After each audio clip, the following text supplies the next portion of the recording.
evening, I'm Devin Feely. Your stories tonight on the Primetime Edition. I was in shock and distracted cry.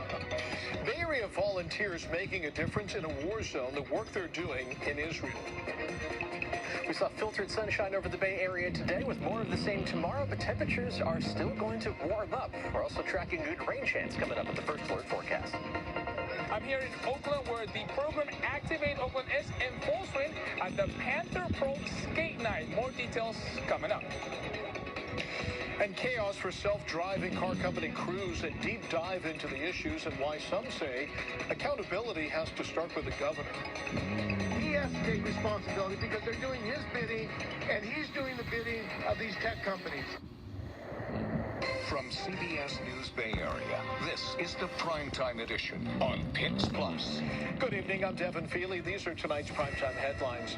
There are growing questions and concerns about some of the tactics that Israel's military is using in its war against Hamas. They rounded up hundreds of Palestinian men and boys in North Gaza. They were blindfolded and stripped and then trucked to a detention camp on the beach. And then they were held there for hours and in some cases for days. Israel, for what it's worth, says they followed protocol and that the detainees were given food and water.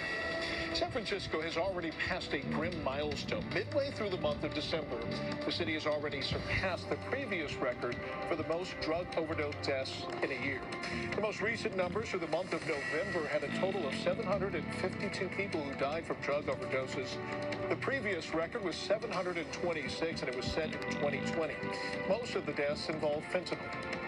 Tomorrow is the first winter spare the air alert of the season. The Bay Area Air Quality Management District issued the alert. It effectively bans wood burning in the region. It's going to be cool overnight with light winds, which would trap wood smoke in the air.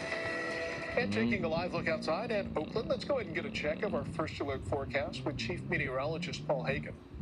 Devin, we had sunshine out there throughout most of the day, but it was filtered sunshine. High clouds overhead, and also that haze on the horizon. The time-lapse from Salesforce Tower from this morning through about midday shows the high cloud cover floating through. Not substantial enough to completely block the sun, but it does filter it, and there's that smudge of haze on the horizon as well. Largely, that is fire from wood-burning fireplaces and stoves. It's trapped near ground level by the weight of the atmosphere on top of us. It's also been resulting in this prolonged stretch of dry weather. Air quality